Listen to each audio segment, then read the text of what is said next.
It felt the mark of first blood awakening in the world above. It felt the prophecy beginning to unfold. And it began to plan its freedom. The neutral territory was an estate called Thorn, situated in a valley between mountains where no single clan could claim dominance. It was beautiful in a haunted way, Gothic manor surrounded by dead gardens, where roses grew black and silver in the eternal twilight that seemed to cling to the place. Demon's quarters were luxurious and prison-like in equal measure, with windows that wouldn't open and doors that locked from the outside. But he was alive, and that counted for something. The days following the conclave were strange. Representatives from various clans came to visit, each with their own agenda. The Shadowfen Collective sent scientists who wanted blood samples, physical tests, cognitive assessments. Demons submitted to some and refused others, walking the line between cooperation and maintaining his autonomy. The Night Whisper Court sent artists and philosophers who engaged him in conversations about humanity, beauty, and what it meant to bridge two worlds. These sessions were more interesting but no less calculated. They were evaluating him as much as studying him. Seraphine remained his constant companion and guardian. Her exile meant she had no official power, but centuries of experience made her invaluable. She taught him to navigate vampire politics, to understand the subtext beneath every polite question, to recognize when he was being manipulated versus genuinely engaged. "You're doing well," she told him after a particularly exhausting session with a Shadowfen researcher. "Better than I expected, honestly. Most humans given power become either tyrants or victims. You're maintaining your humanity while accepting what you've become. That's rare." Demon collapsed onto an absurdly comfortable chair in his quarters. The mark beneath his skin had settled into a constant low glow, visible if you knew to look for it but not overwhelming. "I don't feel like I'm doing well. I feel like I'm one wrong word away from being dissected." "You probably are," Seraphine agreed cheerfully. "But that's true for everyone in vampire society. We're all one mistake away from destruction. It's just that most of us forget because we've survived so long. You have the advantage of healthy paranoia." Over the following weeks, something unexpected began to happen. Demon's abilities started to manifest in ways that defied all vampire precedent. It started small. He found he could sense vampires even when they were hidden, their presence like cold spots in his awareness. Then he discovered he could temporarily suppress a vampire's powers with touch, not permanently but enough to level a playing field. When a Blackwater warrior tested him in combat, Demon didn't just match the vampire's speed. He predicted their movements as if his body understood vampire kinesthetics instinctively. But the most remarkable development was the one Seraphine had not anticipated. Demon didn't burn in sunlight. It was discovered accidentally when a window shutter broke during a test session. Sunlight streamed into the room, and every vampire recoiled in pain. But Demon stood in the light, feeling its warmth, seeing the way it made the mark in his blood glow brighter, like his veins were channels for liquid gold. "Impossible," the Shadowfen researcher breathed, shielding herself in shadows. "No vampire can tolerate direct sunlight.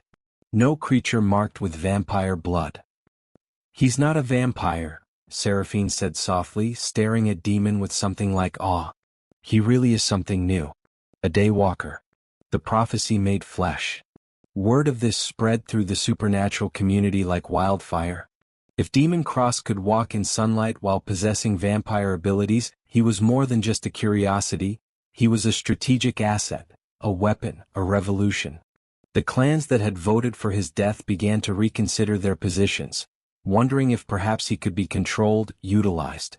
The clans that had supported him became simultaneously more interested and more afraid. And in the deepest cells beneath Blackspire Citadel, the ancient thing that had been imprisoned felt the balance of power shifting. Felt the chains that bound it growing weaker as the old order fractured. Felt opportunity. Its name had been forgotten by all but the eldest vampires, stricken from official records, spoken only in warnings that modern clans dismissed as myth. But it was no myth. It was the reason the First Blood had been restricted in the first place. It was the mistake that had nearly destroyed vampire civilization in its infancy. It was Valdrus, the 13th progenitor.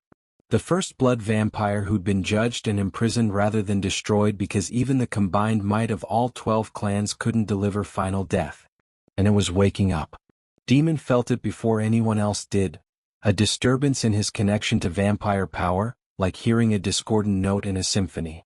He was in Thornhaven's library reading ancient texts about first blood history, when the sensation hit him. Cold, hungry, utterly alien even compared to other vampires. He found Seraphine in the garden, tending the black roses with hands that didn't need to garden but seemed to find peace in the ritual. "Something's wrong," he said without preamble. "Something's waking up." Seraphine's hands stilled. "Describe it." "Like vampire power but wrong. Twisted. Like if all the worst aspects of vampirism were concentrated and amplified. It's coming from the direction of the citadel but deeper. Underground." He pressed a hand to his chest, where the mark pulsed in agitation. "My blood recognizes it. And it's terrified." Seraphine's expression went grave. "We need to contact Lysander. Now." Getting a message to Lysander Ashcroft proved easier than expected. He'd been maintaining covert contact with Seraphine, part of a growing faction of vampires who genuinely wanted to see what Demon could become. Within hours, Lysander arrived at Thornhaven, his usual composure cracked by visible worry. "Valdrus," he said after Demon described the sensation. "It has to be. But that's impossible. The seals have held for 3,000 years. "Who is Valdrus?" Demon demanded. Lysander and Seraphine exchanged looks. Finally, Seraphine spoke. "The 13th first blood. The one that was never supposed to exist. When the progenitors were creating the first vampires, there was an accident. A human was exposed to all 12 strains of first blood simultaneously. The result was catastrophic. Valdrus became something that could consume other vampires, absorbing their power, their memories, their very essence. It was unstoppable, unkillable, and utterly mad. The 12 progenitors united for the only time in history," Lysander continued. "They managed to imprison Valdrus beneath what would become Blackspire Citadel, sealing it with wards powered by the first blood of all 12 lines.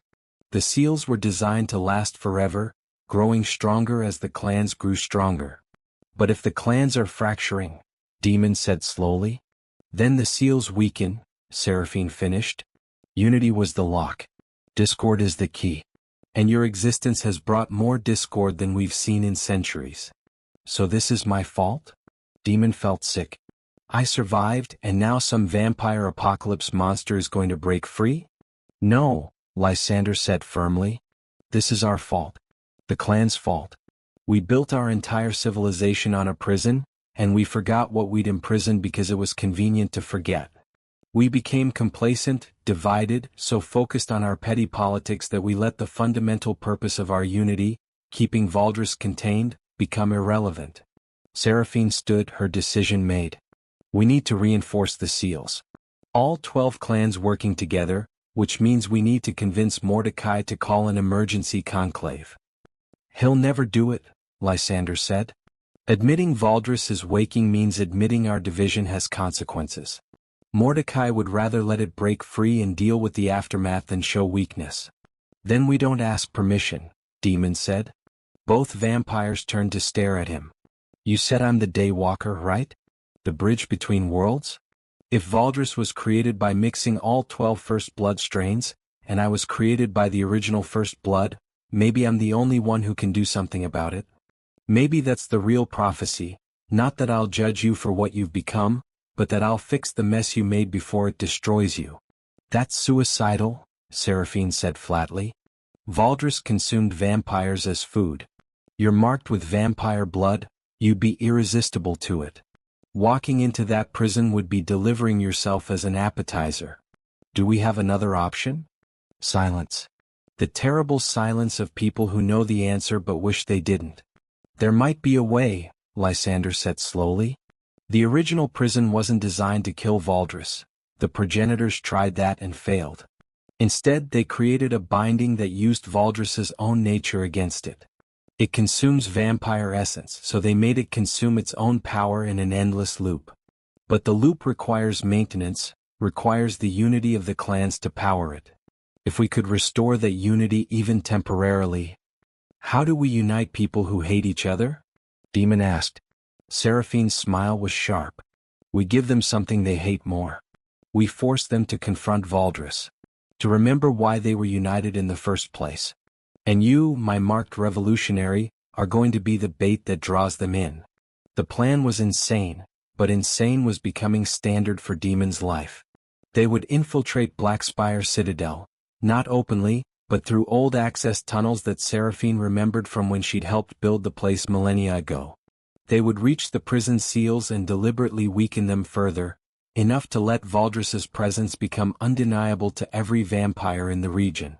The resulting panic would force the clans to respond, to unite against the threat they'd all forgotten. And Demon, with his unique connection to First Blood power, would be the one to channel the unified energy into the seals, restoring the prison before Valdrus could fully escape. Simple. Catastrophically dangerous but simple. They set out that night, a team of 3, Demon, Seraphine, and Lysander. The tunnels beneath the citadel were ancient beyond reckoning, carved when the world was young and monsters were real. The walls were covered in inscriptions in languages that predated human civilization, wards and warnings in equal measure. As they descended, the temperature dropped and the sensation of wrongness grew stronger. Demon's mark pulsed in rhythm with something ahead, like 2 hearts beating in sync. He could feel Valdrus now, really feel it, a consciousness vast and hungry, aware of them approaching. It knows we're here, he said. Of course it does, Seraphine replied. It's been waiting for someone to visit. Probably anyone. 3,000 years of isolation would drive even a stable mind to madness. They reached a chamber that was clearly the heart of the prison. The walls were covered in intricate patterns that glowed with fading power, 12 distinct colors, representing the 12 clans' contribution to the seals. At the center of the chamber was a well of absolute darkness, a void that seemed to pull at reality itself. And from the void a voice spoke. Visitors. How delightful. The voice was like shattered glass dragged across metal, barely recognizable as language. Let me guess, the clans have finally fractured enough that the seals are failing, and you've come to beg me not to break free? Not exactly, Demon said, stepping forward despite Seraphine's warning hand. We came to make you an offer. Laughter echoed from the void, cruel and insane. An offer? You have nothing I want except your blood, little marked one. Oh yes, I can smell what you are. First blood, pure and undiluted. Not mixed like I am, but singular. Focused. Delicious. Come closer. Let me taste. What happened to you? Demon asked instead. The stories say you were human once. What did the mixing do? Pause. Then, it gave me everything and took away everything. I can consume any vampire, absorb their powers, their centuries of existence. I'm all 12 bloodlines and none of them. I am the ultimate predator and I am utterly, completely alone. There is no one like me. No one who understands. I spent 1,000 years trying to die and couldn't. So I embraced madness instead. It's more interesting than despair. I understand loneliness, Demon said quietly. I understand being something that doesn't fit anywhere. And I understand that the clans who made you, who imprisoned you instead of helping you, they're the real problem. Not you. Don't. The word was sharp, almost pleading. Don't you dare try to empathize with me, human. You've been marked for what, weeks? Months? I've been this thing for 3 millennia. You don't understand anything. You're right, Demon admitted. I don't. But I'm trying to. Because I think maybe the prophecy everyone's afraid of isn't about judging the vampire clans. It's about fixing what they broke. And you, Valdrus, are the first thing they broke. The first consequence of their fear and their desire for control. Silence from the void. Then softer, what are you proposing? Help us restore the seals. Willingly.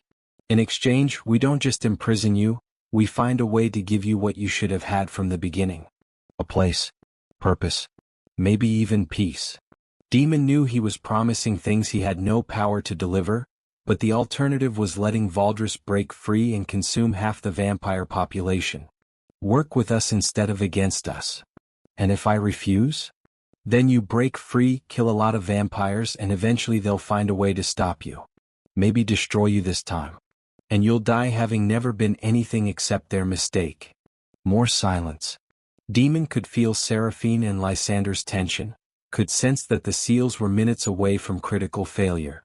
Everything balanced on the response of a mad, imprisoned entity that had every reason to hate the world.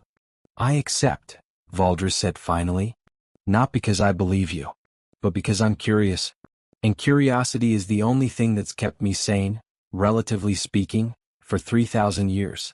I want to see what you become, little Daywalker. I want to see if you're the solution or just another problem. So yes, I'll help you restore the seals. This time. Lysander immediately began working on the ritual, using his blood to reactivate the fading ward patterns. Seraphine added her own, and slowly, 11 of the 12 seal colors began to glow brighter. But Mordecai's seal, the 12th, remained dark. Without all 12, the prison wouldn't hold. We need him, Lysander said urgently. The ritual requires all bloodlines. He won't come, Seraphine said. He'd rather let Valdrus escape than admit we were right to work together. Then we don't wait for him. Demon approached the ritual circle, feeling the mark in his blood respond to the power being woven. I carry the original first blood. The undiluted source. Maybe I can substitute. That's never been attempted, Lysander began. Everything about me hasn't been attempted, Demon cut him off. Let's add one more impossible thing to the list. He cut his palm with a knife they'd brought, letting his blood, glowing faintly crimson, drip onto the final seal. For a moment nothing happened.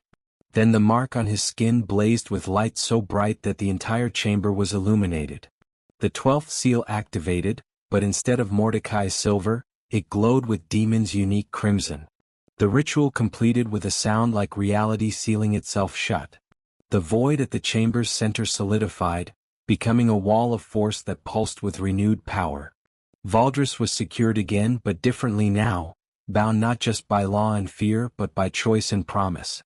Interesting, Valdrus's voice echoed fainter now. Very interesting. Come visit again, Daywalker. We have much to discuss about breaking cycles and remaking worlds. They fled the tunnels as the citadel above erupted into chaos. Every vampire had felt the prison's near failure and its unexpected restoration. Mordecai would know they'd interfered, would probably call for their execution again. But they'd also just saved the entire vampire species from its own foundational mistake. Back at Thorn Haven, bruised and exhausted, Demon finally asked the question that had been haunting him. What am I becoming, Seraphine? I can walk in sunlight, suppress vampire powers, and apparently substitute for an entire bloodline in rituals.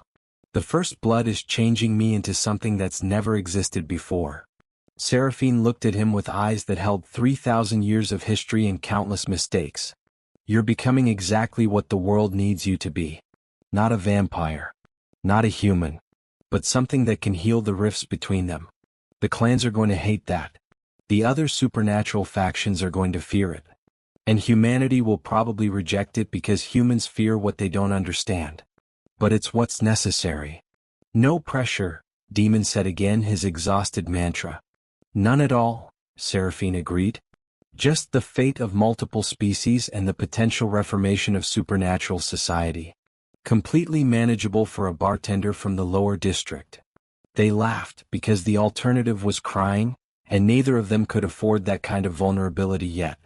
Outside, the sun was rising, a sun that Demon could walk in while Seraphine retreated to shadowed rooms. The divide made literal. But he reached for her hand as they stood at the boundary of light and dark, and she took it. We'll figure this out, he said. Or die spectacularly trying, she added. That too. In the weeks following the Valdrus incident, Demon Cross became the most discussed figure in supernatural politics. The fact that he'd saved the vampire clans from their own forgotten mistake didn't earn him gratitude, it earned him complication. Some clans saw him as a valuable asset to be controlled. Others viewed him as a threat that had only grown more dangerous. And a precious few, began to wonder if maybe he actually was the bridge the prophecy spoke of. Mordecai predictably was furious.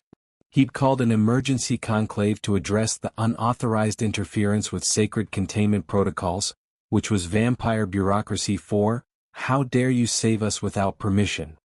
But the conclave had been surprisingly split. Many vampires had felt Valdrus stirring and understood how close they'd come to catastrophe. Demon's intervention, unorthodox as it was, had prevented an extinction-level event. The charges were dropped, but the political landscape had irrevocably changed. Demon was no longer just a marked human under observation, he was an active player in supernatural politics, whether he wanted to be or not. "You've made yourself indispensable," Lysander explained during one of his visits to Thorn. "That's either genius or suicidal. Possibly both. The clans can't kill you now without looking like they're willing to risk Valdrus breaking free again. But they also can't fully trust you because you've demonstrated power that doesn't fit their frameworks. So I'm protected by being too dangerous to eliminate and too useful to alienate," Demon summarized. "That's the most toxic safety net I've ever heard of." "Welcome to vampire politics," Lysander said with a thin smile. "It only gets worse from here." But something unexpected was happening. Demon was receiving messages from outside the vampire community. Werewolf packs, which covens, Fey courts, other supernatural factions that had heard about the Daywalker and were curious. The supernatural world was larger and more diverse than Demon had imagined, and his existence as something that didn't fit existing categories made him interesting to entities that usually ignored vampire affairs. A werewolf alpha named Kira Ironhide requested a meeting. A witch called the Thorn Mother sent a letter written in ink that smelled of forests and old magic. Even a representative of the Seelie court, which Demon had thought was purely mythological, expressed interest in examining this novel evolutionary development. "They see you as neutral ground," Seraphine explained. "Vampires have complicated relationships with every other supernatural faction. Centuries of territorial disputes, resource competition, philosophical differences. But you're not vampire, not human, not any established category. You're new. And new means unpredictable, which in politics means potential for alliance. So I'm a diplomatic tool now? You're whatever you choose to be. But yes, if you wanted to, you could potentially bridge gaps that have existed since before human civilization. Werewolves and vampires have hated each other for millennia. Something about competing apex predators. Witches distrust vampires because we're unnatural magic made flesh. The Fae consider us mockeries of immortality. But you?" She gestured at him. "You're human enough to understand mortal concerns, vampire enough to grasp immortal perspectives, and unique enough to not owe loyalty to any faction. That's power, Demon. Real political power." He considered this while staring out the window at Thornhaven's twisted gardens. The sun was setting, painting the sky in shades of amber and blood. He could walk out there right now, something Seraphine couldn't do.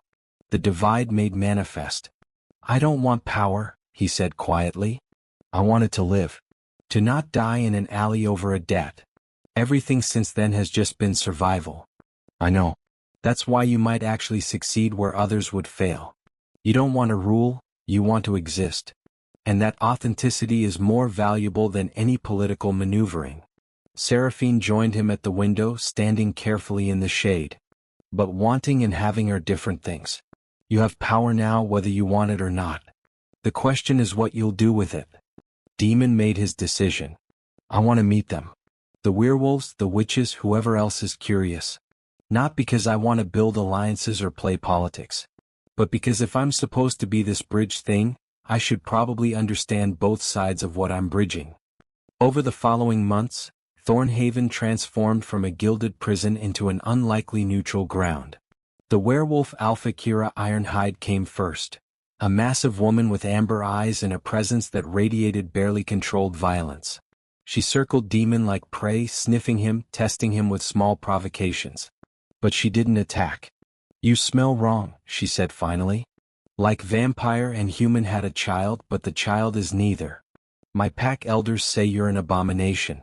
But abominations don't usually save lives. You contained Valdrus. That matters to us. Werewolves remember the first progenitor wars. We know what Valdrus was capable of. So you get respect even if you're confusing as hell. They talked for hours. Kira explained werewolf culture, their connection to nature, their pack bonds, their fundamental disagreement with vampire philosophy. Vampires preserved themselves at any cost. Werewolves believed in the cycle. Life, death, rebirth. Immortality was antithetical to everything they valued. But you're mortal, Kira said, studying him. You age, you can die. That makes you more werewolf than vampire, philosophically. Maybe that's the bridge. You remind vampires that mortality isn't weakness, it's what gives existence meaning. The Thorn mother came next, an ancient witch who appeared as a young woman but whose eyes held ages. She examined Demon with magic that felt like thorns dragging across his soul, uncomfortable but not painful. Fascinating, she murmured. Your blood has been rewritten at a fundamental level. Not just genetic but metaphysical.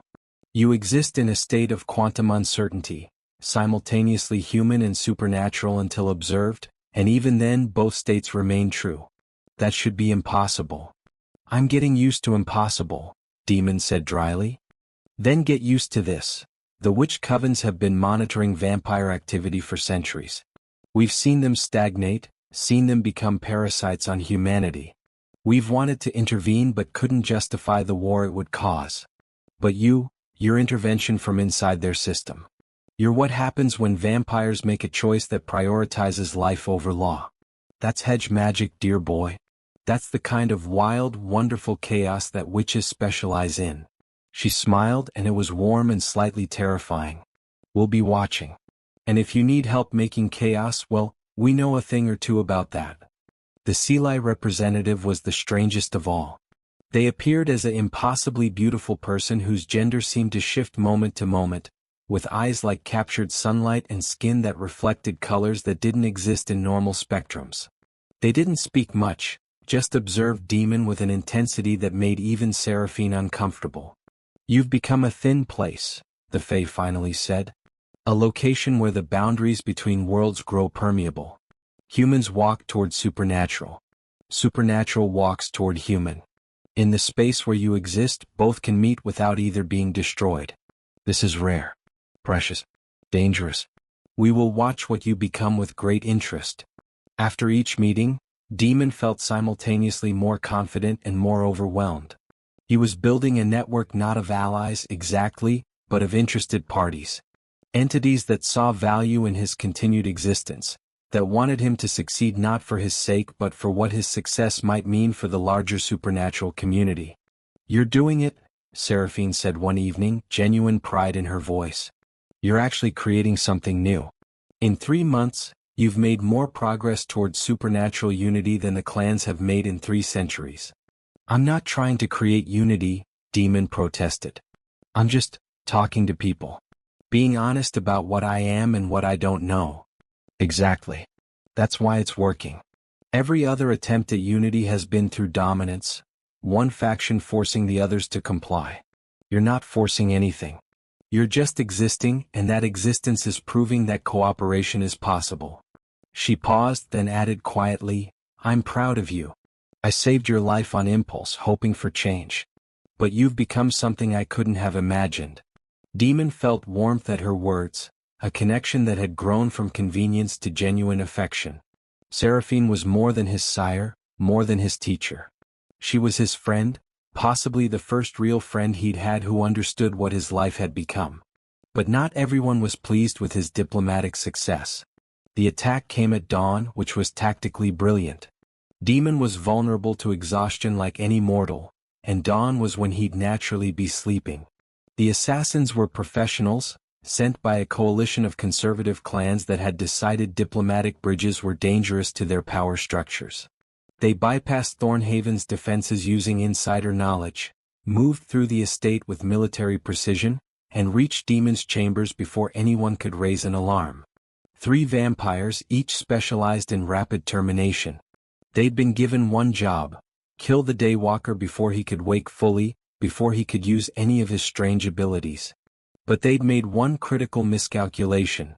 Demon's enhanced senses meant he woke at the first subtle displacement of air, the first hint of hostile presence. He rolled from the bed as the first blade sliced through where his neck had been a moment before, came up in a defensive crouch, and for the first time since his transformation, felt his body shift into a combat mode that was pure instinct. The mark on his skin blazed to life, illuminating the room in crimson light. He could see the vampire's next moves before they made them, his enhanced perception reading muscle tension and subtle weight shifts. When one lunged, Demon's hand shot out and made contact with bare flesh. The power suppression activated, and suddenly the vampire was just a human with a knife, confused and vulnerable. Demon disarmed them with a move that was more instinct than training, then faced the other two. "I don't want to fight you," he said, his voice carrying authority he didn't know he possessed. "But I will defend myself." They attacked in tandem, but Demon had trained with Blackwater warriors. He'd learned from Seraphine's centuries of combat experience. More than that, his body was optimized to counter vampires specifically. He moved like water, avoiding killing blows by millimeters, retaliating with precise strikes that targeted pressure points vampires didn't even know they had. The fight was over in less than a minute. 3 professional assassins lay unconscious or disarmed, and Demon stood over them, breathing hard but uninjured. The mark on his skin slowly dimmed back to its normal subtle glow. Seraphine burst through the door, already in a defensive stance, then stopped at the scene before her. "You defeated them. Alone. Professional Blackwater assassins." "I think I surprised them," Demon said, still processing what had happened. "And myself." "This changes everything," Seraphine said slowly. "You're not just symbolically powerful, you're actually dangerous. The clans sent killers and you stopped them without killing anyone, which somehow makes it worse. You've proven you're a threat and merciful in equal measure. They won't know how to handle that." The aftermath of the assassination attempt was swift and brutal. Lysander used his political influence to trace the attack back to its sponsors, a coalition of 5 conservative clans. The evidence was presented at an emergency conclave, and for the first time, there were actual consequences. The clans involved were censured, their leaders forced to publicly apologize, and Demon was granted official protected status. But more importantly, the attempt had backfired spectacularly. Every supernatural faction that had been cautiously interested in Demon now saw him as persecuted, as someone the old powers feared enough to kill. Werewolf packs offered sanctuary. Witch covens sent protective wards. Even the Fae, who usually remained aloof from mortal and vampire affairs, made it known that harming the thin place person would be viewed as an affront. "You've become a cause," Kira Ironhide told him when she visited after the attack. "Not just a curiosity. A cause. The various factions are starting to view you as a test case. If the old vampire establishment can be challenged and changed, maybe other rigid hierarchies can be too. You're dangerous to every status quo, which means you're valuable to everyone seeking change." Demon sat in Thornhaven's library, surrounded by texts on supernatural politics, feeling the weight of unwanted destiny pressing down. "I just wanted to live," he said for what felt like the 100th time. "I know," Seraphine said gently. "But you choosing to live, me choosing to save you, started ripples that are becoming waves. We can't stop them now. We can only ride them and try to guide where they crash." Mixing metaphors but point taken. He closed the book he'd been pretending to read. "What happens now?" Now you stop reacting and start acting. You've proven you can survive vampire politics and defend yourself. You've built relationships with other factions. You've demonstrated that cooperation between supernatural species is possible. It's time to actually use that influence.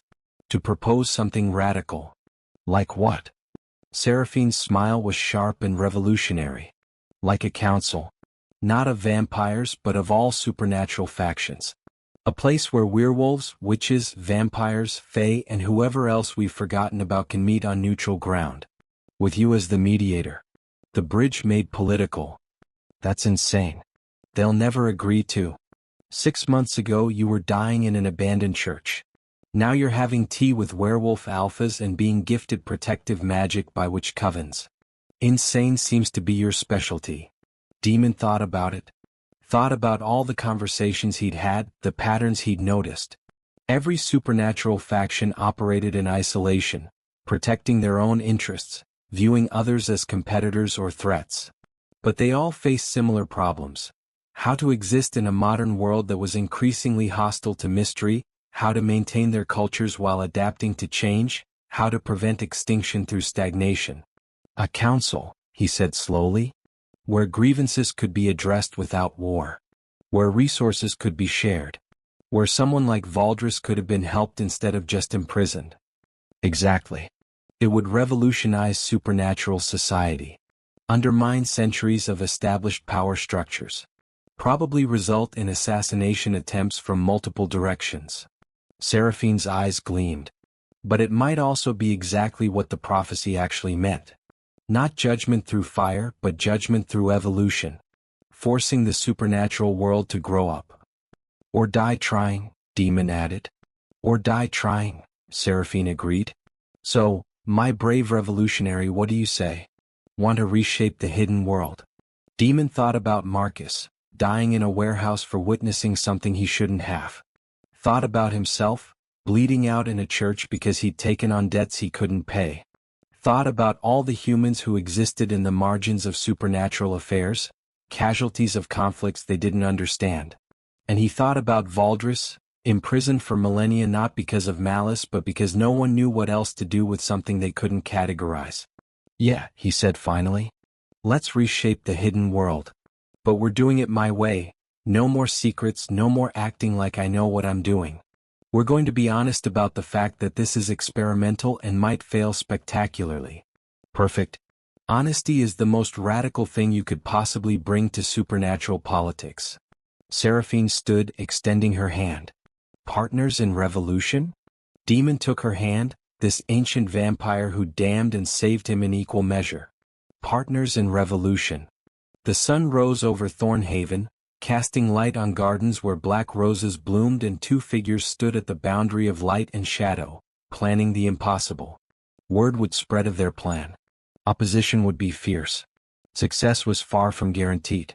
But for the first time since his transformation, Demon Cross felt like he wasn't just surviving, he was living with purpose. The prophecy spoke of a daywalker who would judge the supernatural world. He'd found his judgment. He would judge them worthy of evolution or prove them right to fear change. Either way, the night would never be the same. Proposing the council was easy. Making it happen was the political equivalent of herding cats who all wanted to eat each other. Demon spent the next several months traveling under heavy guard, meeting with leaders of every major supernatural faction. Each meeting was a negotiation, a battle of wills and philosophies.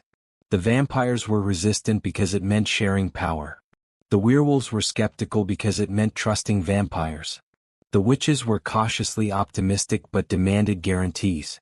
The fae were enigmatic and would only commit to observing with interest. But slowly and possibly the idea took hold. Not because everyone agreed it was good, but because everyone recognized that the alternative, continued isolation and eventual conflict, was worse. The modern world was shrinking.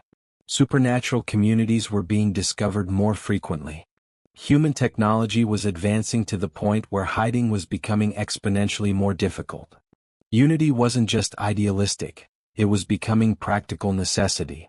The first council session was scheduled for the autumn equinox, a time of balance between light and dark that had symbolic significance for multiple factions. The location chosen was Thornhaven itself, renovated and expanded to accommodate hundreds of delegates. The neutral territory that had housed Demon's exile would become the birthplace of a new supernatural order. Mordecai predictably opposed the council with religious fervor. He called it heresy, dilution of vampire purity, and the final proof that Demon Cross was the doom the prophecy warned of. But even within the Mordecai clan, there were dissidents now, younger vampires who'd grown tired of stagnation, who saw the council as opportunity rather than threat. Mordecai's becoming irrelevant, Lysander reported during one of their planning sessions. And he knows it. That makes him more dangerous, not less. A zealot whose losing power is unpredictable. Keep him contained, Seraphine said. We don't need him supporting the council, we just need him not actively sabotaging it. The night before the council's first session, Demons stood in Thornhaven's grand hall and marveled at what they'd built. The space had been redesigned to accommodate different species' needs: shaded areas for vampires, open skylights for war creatures who drew strength from moon and stars, living wood furniture that witches had grown specifically for this purpose, and strange, impossible architecture that the Fae had contributed that seemed to exist in slightly different dimensions simultaneously. It was beautiful and chaotic and perfectly represented what they were attempting. "Nervous?" Seraphine asked, finding him in the darkness. "Terrified," Demon admitted. "Tomorrow I'm supposed to mediate between factions that have hated each other for millennia. I'm supposed to somehow convince them that cooperation benefits everyone. And I'm a 30-year-old former bartender with a few months of supernatural experience. You're also the Daywalker. The bridge between worlds. The one who saved the vampire clans from Valdrus and survived assassination attempts and built relationships where only enmity existed before." She placed a hand on his shoulder. "You're exactly as qualified as anyone has ever been for a job that's never existed before. Which is to say, not at all. But you'll figure it out. Your confidence is inspiring and terrifying in equal measure." "I know. It's a gift." The first council session began at midnight, a compromise time when all factions could comfortably attend. Delegates filed into the grand hall, vampires in their elegant antiquity, werewolves radiating barely controlled wildness, witches in practical clothes that somehow hummed with power, fae in garments that hurt to look at directly, and representatives from smaller factions that Demon was still learning about. Naga diplomats. Jinn observers. Even a single phoenix who attended in a form that appeared as a human wrapped in feathers and flame. Demon stood at the center of the circular chamber, on a platform that elevated him just enough to be visible but not so high as to suggest superiority. He dressed simply, dark clothes that wouldn't align him with any particular faction, with only the faint glow of his mark visible to remind everyone what he was. "Thank you for coming," he began, and his voice carried through the chamber with an authority he'd learned from Seraphine. "I know many of you are skeptical. You have centuries of reasons not to trust each other, not to cooperate. Valid reasons based on genuine conflicts and incompatible philosophies. I'm not going to stand here and pretend those differences don't exist, or that one meeting will solve millennia of problems." He paused, making eye contact with different sections of the audience. "But I also know that every faction here faces similar challenges. The human world is changing faster than ever before. Technology makes hiding harder. Population growth encroaches on territories that were once safely isolated. And within your own communities you're seeing the same stagnation, the same question. How do we remain relevant in a world that's moving past us?" Kira Ironhide stood from the werewolf delegation. "Pretty words from a vampire's pet. Why should we trust that this council isn't just a way for bloodsuckers to extend their control?" Demon didn't flinch at the provocation. "You shouldn't trust that. You should trust your own judgment. Look around this room. Do the vampires control this space? Or do you see equal representation? Do you see neutral ground where every voice has equal weight?" He gestured to the chamber's design. "This building itself is collaboration. Vampire architecture, witch-grown materials, fae geometry, werewolf territorial markers. It exists because we all contributed. The council can work the same way." A vampire from the Night Whisper court stood. "And what authority do you claim, Demon Cross? What makes you qualified to mediate between us?" "None," Demon admitted freely. "I have no authority except what you choose to give me. I'm not ancient, not powerful in the traditional sense, not wise. But I am something none of you can be. I'm outside your systems. I don't have centuries of baggage informing my decisions. I don't have clan loyalty or pact bonds or coven obligations that compromise my neutrality. I'm just someone who exists between your worlds and thinks maybe that's useful." The Thorn mother spoke from the witch delegation, her voice carrying ages. "The boy speaks truth. We witches have observed him carefully. He seeks no power for himself, only survival and understanding. That makes him rarer than any magical artifact." She stood, her presence commanding attention. "The covens will support this council. Cautiously with conditions, but we will support it." That declaration broke the dam. Other delegates began to stand, pledging conditional support. Not universal, the vampire old guard remained seated and several werewolf packs abstained, but enough. Enough to make the council real rather than theoretical. The session lasted until dawn with Demon mediating disputes, proposing frameworks and mostly just listening. He let the delegates argue, let them vent centuries of grievances, but enforced rules. No violence, no domination displays, no interrupting. Just dialogue even when that dialogue was heated. When the sun finally rose and the vampire delegates needed to withdraw to shaded chambers, Demon stood in the empty hall feeling simultaneously exhausted and exhilarated. They'd done it. Actually done it. Created something that had never existed before. But Mordecai hadn't been present. And that absence was a warning. The attack came during the third council session, 2 weeks later. Mordecai had been planning carefully, gathering support from the most conservative elements of every faction. He'd built a coalition not of cooperation but of fear. Entities that believed the old ways were the only ways, that change was inherently threatening. They struck with military precision during a session focused on territorial disputes. Dozens of zealots from multiple species, all united in their belief that the council was an abomination. They stormed Thorn Haven with the intention of killing Demon and anyone who stood with him, of making an example that would terrify others away from cooperation. But they'd underestimated two things: how quickly the council delegates could unite when facing a common threat, and how much Demon had grown. The fighting was brutal. Vampire zealots clashed with werewolf defenders. Which combat magic lit the hall with impossible colors. Demon found himself at the center, no longer the mediator but the protected. Seraphine fought at his side, her ancient power fully unleashed. Kira Ironhide commanded werewolf warriors with tactical brilliance. The Thorn Mother wove bindings that held attackers without killing. And Demon, for the first time, let his full abilities manifest without restraint. The mark in his blood blazed so brightly it was painful to look at. He moved through the battlefield not as a fighter but as a force, suppressing vampire powers with a touch, healing wounded defenders with his blood, creating zones of calm where the fighting simply stopped. His presence became so overwhelming that both attackers and defenders paused, staring at what the Daywalker had become. Mordecai appeared then, having orchestrated the chaos to create this confrontation. He stood in the Grand Hall's entrance, a figure of absolute conviction wrapped in holy fury. "You see," he shouted to anyone who would listen. "This is the abomination. This is what the prophecy warned about, a power that doesn't fit, that breaks natural order, that will doom us all."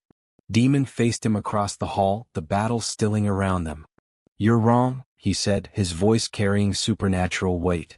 "The prophecy didn't warn about doom. It warned about judgment. And I've made my judgment, Mordecai. I judge you and everyone like you who's so afraid of change that you'd rather watch the world burn than adapt. Then you've become exactly what I predicted." Mordecai spread his arms, triumphant even in opposition. "A tyrant. Someone who forces their vision on others." "No," Demon lowered his arms, the glow fading to normal levels. "I'm not forcing anything. Everyone here chose to participate. Chose to try cooperation. You're the one who attacked, who tried to force your vision through violence." He looked around at the assembled delegates, attackers and defenders alike. "This is the choice, isn't it? This is what the prophecy really means. Not that I'll destroy you but that you'll be faced with a decision. Evolve or be left behind. Cooperate or isolate. Live with purpose or just exist." Silence. Even Mordecai seemed stunned by the simplicity of it. Then Lysander stepped forward from the crowd. "Brother," he said to Mordecai, "I love you. But you're wrong. You've become so focused on preserving the past that you've stopped seeing the present. This council, what Demon has built, it's not perfect. It's messy and difficult and might fail. But it's trying. It's attempting to solve problems that you pretend don't exist." "Traitor," Mordecai whispered. "Perhaps," Lysander agreed. "Or perhaps I'm the loyal one, loyal to what we were supposed to be rather than what we've become.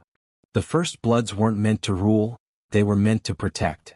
We've forgotten that. Demon is reminding us." One by one the attackers stood down. Not all of them, some were too committed to their beliefs, but enough. Enough that the threat dissolved not through victory but through choice. The zealots were disarmed and escorted away, not to be executed but to be judged by their own communities. Restorative justice rather than retributive. Mordecai stood alone, abandoned by even his most fervent supporters. He looked at Demon with eyes that held millennia of conviction crumbling. "What are you?" he asked, and for the first time, it wasn't an accusation but a genuine question. "I'm the bridge," Demon said simply. "Between human and supernatural. Between past and future. Between what you were and what you could be. I'm not your doom, Mordecai. I'm your opportunity to choose differently." The Hierophant stared at him for a long moment, then turned and walked away. Not in defeat exactly but in contemplation. The absolute certainty he'd carried for millennia had been shaken, and that was its own kind of transformation. In the aftermath the council solidified. The attack had proven both its necessity and its resilience. Delegates who'd been skeptical became supporters. Factions that had abstained requested membership. Even some of Mordecai's former coalition approached Demon quietly, asking how they could participate despite their previous opposition. "You did it," Seraphine said as they surveyed the repairs to Thorn Haven. "Actually did it. Created something new that works." "We did it," Demon corrected. "None of this happens without you saving me, without Lysander supporting us, without every delegate who chose to participate despite their fears. Ever the humble revolutionary." She smiled, genuine and warm. "So what now? The council exists. You've fulfilled the prophecy, proved you're the bridge. What does the Daywalker do with the rest of his very long life?" Demon thought about that. Thought about how far he'd come from bleeding out in an abandoned cathedral. "I think," he said slowly, "I just keep being what I am. Keep reminding everyone that change doesn't have to be catastrophic. Keep building bridges even when it's difficult. Maybe mentor others like me, there will be others, eventually. People who don't fit categories, who exist between worlds. They'll need someone to show them it's possible." "And us?" Seraphine asked. "What are we?" Demon looked at her, this ancient being who'd chosen to save him when every rational calculation said not to. "We're partners. In revolution, in bridge building, in whatever comes next. If you'll have me." "I saved your life with my bite," Seraphine said, echoing the beginning of this impossible journey. "Made every clan want you dead. Seems only fair I stick around to see how it all turns out." "Fair," Demon agreed. "Though I should warn you, my life seems to attract the impossible." "Good," Seraphine said. "Impossible is so much more interesting than stagnant." They stood together as the sun set on Thorn Haven, on the council, on a supernatural world that had been irrevocably changed by one desperate choice in an abandoned cathedral. There would be more challenges. More opposition. The council would face crises that would test its foundations. But it existed now, a living proof that cooperation was possible, that change didn't have to mean destruction. Demon Cross had been saved by a vampire queen's bite. Had been marked with power that made him a target. Had survived assassination attempts and political warfare and his own doubts. And in surviving he'd become something impossible. Hope made manifest, a bridge between worlds, the Daywalker who judged the supernatural world worthy of evolution. The night would never be the same. But then again neither would the day. And in the space between light and darkness, at the boundary where both could meet, Demon Cross stood as proof that sometimes salvation comes from the most unexpected places, and that being saved can be the first step toward saving others. The prophecy had been fulfilled, but not through fire or judgment. Through choice. Through difficulty. Through two people deciding that mercy mattered more than law, that possibility was worth the risk, that the world could be different if someone was brave enough to try. Above them, stars emerged in the darkening sky. Below them, the first lights of human cities twinkled to life. And between heaven and earth, between human and supernatural, between past and future, the Daywalker and the Vampire Queen began planning tomorrow. Because there were always more bridges to build, more impossibilities to attempt, more lives to save. And they were just getting started. This story explored themes of salvation, transformation, and the courage to build bridges in a world that profits from division. Demon Cross's journey from dying bartender to daywalker mirrors anyone who's been given an unexpected second chance and had to decide what to do with it. The Vampire Queen Seraphine represents the power of choosing mercy over law, of recognizing when systems have outlived their purpose. Their partnership demonstrates that change requires both insider knowledge, her centuries of experience, and outside perspective, his fresh eyes. The supernatural factions, vampires, werewolves, witches, fae, serve as allegory for any divided communities that share common challenges but remain isolated through tradition, fear, or pride. The Council represents the difficult, messy work of cooperation that benefits everyone but demands everyone change. And the prophecy? It was never about doom or salvation imposed from outside. It was about choice. About being confronted with change and deciding whether to embrace evolution or cling to stagnation. Every character faced that choice, and their decisions shaped not just their own fates but the future of their entire world. Sometimes being saved is just the beginning. Sometimes the real heroism is in how you use your second chance. Not just to survive but to help others survive too. To build bridges instead of walls.